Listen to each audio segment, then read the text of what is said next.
संत सद्गुरु महाराज के युगल पाद पदों में कोटि सा नमन। धीर गंभीर सरलता के प्रति मूर्ति,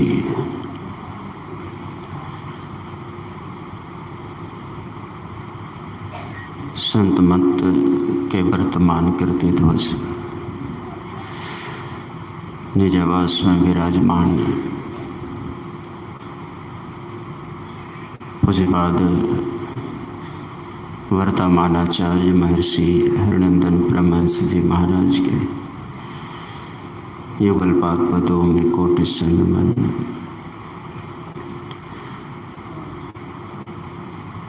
मंचस्थ पूज्यपाद स्वामी केदार जी महाराज के चरणों में नमन। पूज्यपाद स्वामी दशरथ जी महाराज के चरणों में नमन। संत मत में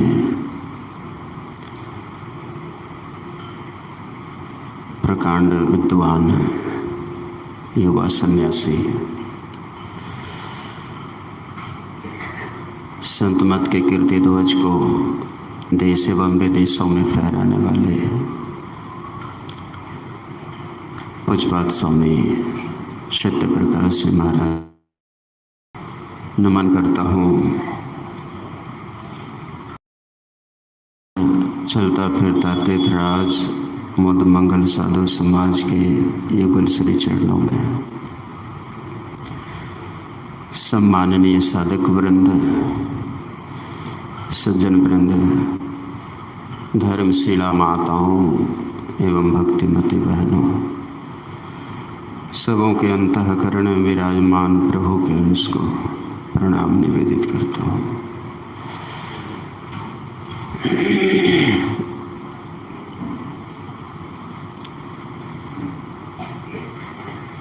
जिसलिए जीवन मिला है उस जीवन का सार क्या है,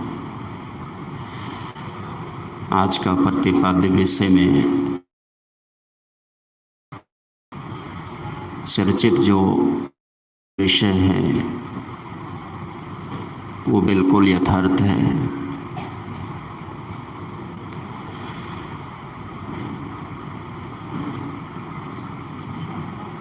श्रवण कर रहे थे हम सभी उत्तर गीता में कि जो मुहूर्त भर भी अपने मन को नासागर में पहुंचाता है,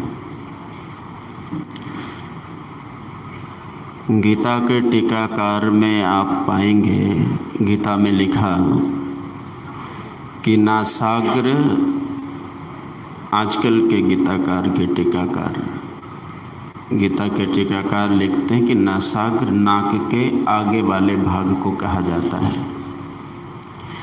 मतलब नाक का ये नीचे का जो भाग है ये नासाग्र माना। और यदि भगवान कृष्ण के बातों को आप पढ़ेंगे तो उनमें कहा कि 10 दिशाओं को छोड़कर किसी भी दिशाओं को ना देखता हुआ अपने मन को नासाग्र में स्थित करना।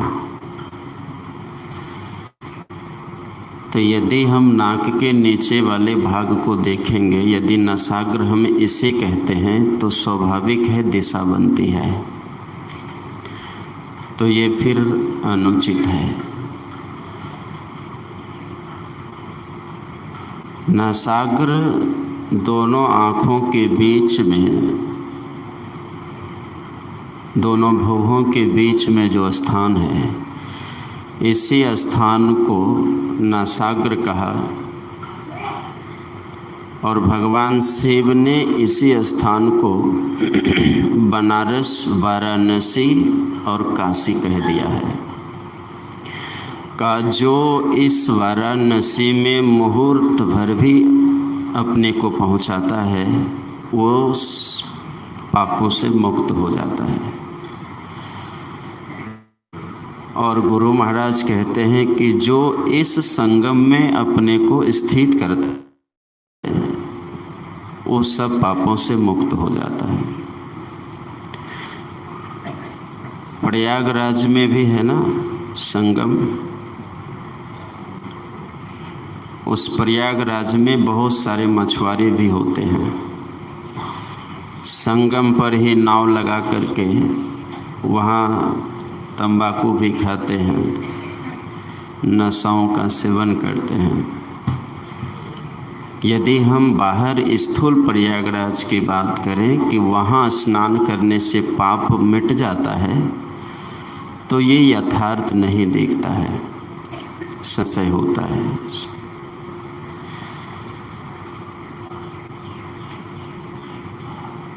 तो यहाँ जाने का तरीका क्या है? गुरु महाराज महर्षि में ही पदावली पद संख्या 24 में लिखे हैं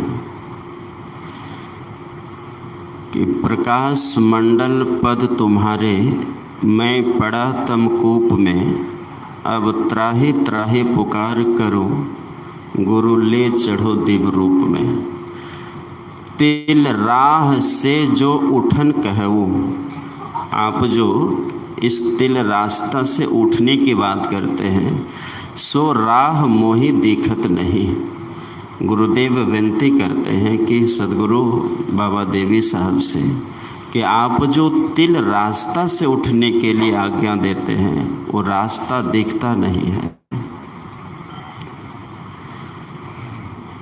तो हमारी स्थिति वर्तमान में कहाँ है? वर्तमान की स्थिति है हमारी अंधकार की।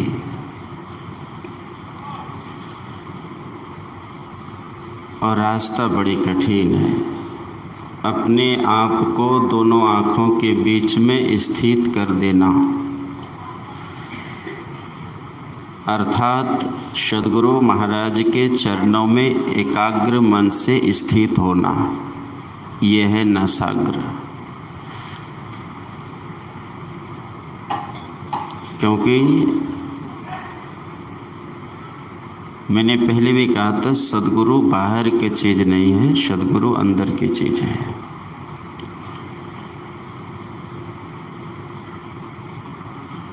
और सुन रहे थे गुरु महाराज के बारे में, सहरग में नज़र थीर कर तज मन की चंचली। एक बड़ी बात है, मन की चंचलता जब तक मिटेगी नहीं तब तक आप नसागर में स्थित भी नहीं हो पाएंगे।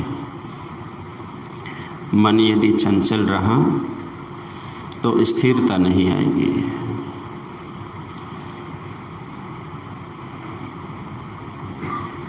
गंग जमुन सरस्वती संगम पर संध्या करो नित भाई। एक जगह इस भजन को गाया जा रहा था तो एक पंडित जी आके हमको कहते हैं कि महाराज आप उल्टा पुल्टा काम करते हैं। बोले क्या हो गया? कहा गंग जमुन सरस्वती संगम पर संध्या करो नित भाई। गंग जमुन सरस्वती संगम पर संध्या तो करना चाहिए, लेकिन नित शब्द का प्रयोग आपका सही नहीं है। नित्य जो कहते हैं, कौन जाएगा प्रत्येक दिन प्रयागराज स्नान करने, संध्या करने? हमारे सद्गुरु का ज्ञान इतना ऊंचा है कि साधारण संस्कार वाले इस ज्ञान को नहीं समझ पाएंगे। गंग जमुन सरस्वती संगम पर संध्या करो नित भाई। हमारी जो मेरुदंड है, जिसे रामचरितमानस में सुमेरु कहा है, सुमेरु पर्वत, इस मेरुदंड से दाईं ओर से जो चेतन की धारा चलती है उसका नाम है, गंगा नदी के नाम से जाने जाता है, और बाईं ओर से जमुना नाम की चेतन धारा चलती है, और बीच मेरुदंड से सुषमना नाम की यानी सरस्वती की धारा मानी जाती है। तो मैं साधक साधिकाओं से निवेदन करूं कि आप साधना काल में कम से कम धड़ गर्दन मस्तक को सीधा करके बैठिए। और यदि आपकी मेरुदंड सीधी होती है ना, देखेंगे जल्दी दर्द नहीं आएगा कमर में। अगर मेरुदंड सीधी होकर के आप बैठेंगे तो जल्दी कमर में दर्द नहीं आएगा, गर्दन में भी दर्द नहीं आएगा। अगर तरीका से बैठेंगे तो परेशानी नहीं आएगी, और थोड़ी सी ढीले ढाले हो जाएंगे तो स्वाभाविक परेशानी बढ़ जाती है। आप कभी सीधा होकर बैठिए, कभी ऐसे झुक के बैठिए, देखो दोनों में परिवर्तन आ जाता है। जब भी बैठें सीधा होकर के बैठें, और सीधा होकर के बैठने से फायदा क्या है, श्वास की जो प्रक्रिया है वो धीमी पड़ती है, श्वास का आना जाना वो धीमी पड़ जाता है, यानी स्वाभाविक रूप से आपकी श्वास आना जाना करने लगती है।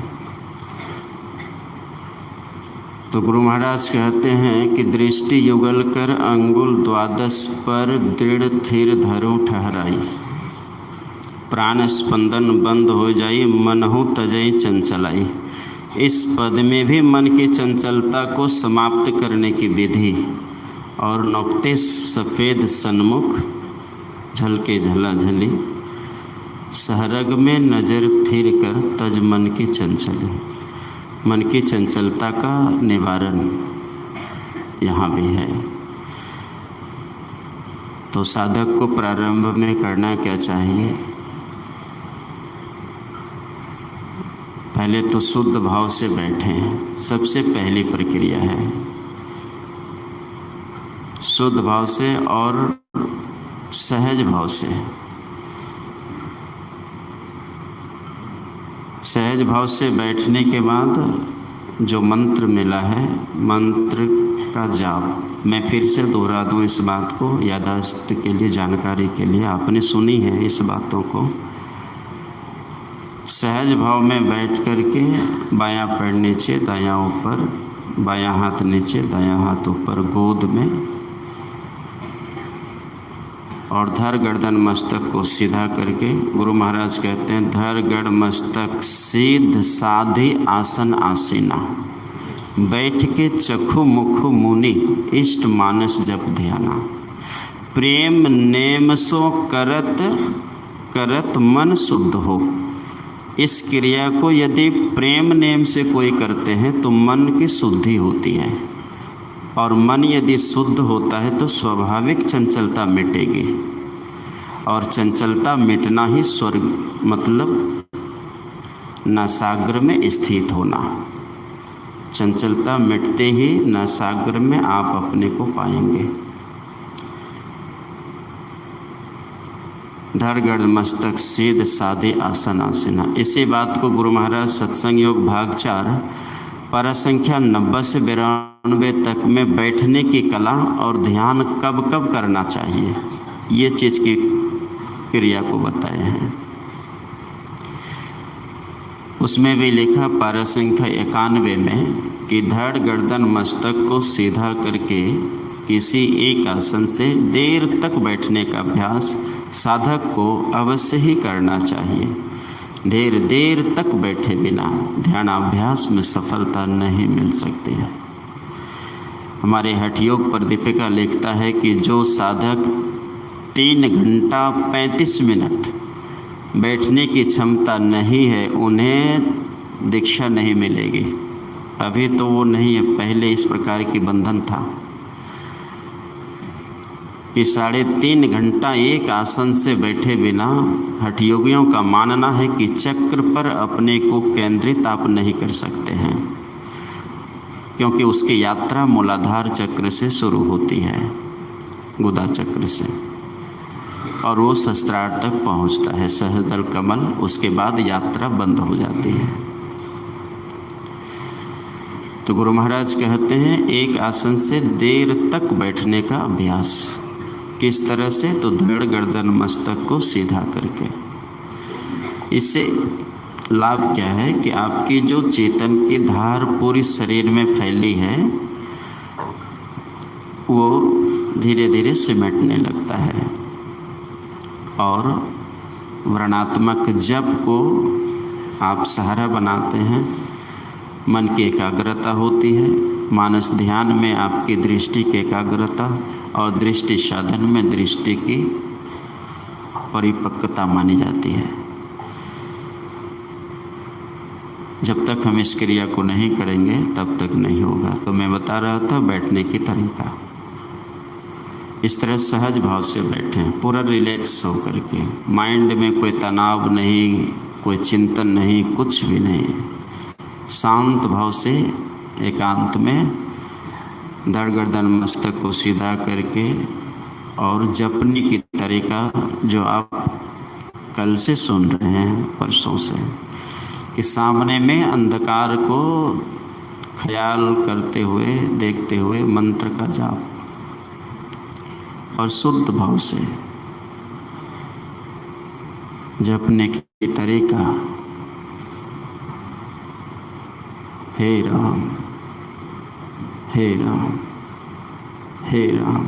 अति दीन हो के जिसने सत्संग सुमति ली, अपने को सोई में ही गुरु शरण कर ली। और गुरु का पद ही तो प्रकाश मंडल है। आज्ञा चक्र का केंद्र बिंदु हो तो गुरु का नख है, जिसका स्मरण करने से दिव्य दृष्टि हो जाती है। वही है सहरग, वही है सुषमना। अगर हमारी स्वभावक सहजता इस प्रकार की होती है तो स्वाभाविक रूप से हम ऊर्ध्वगति की ओर चलने लगते हैं, हमारी यात्रा होने लगती है। तो इस प्रकार से हम सब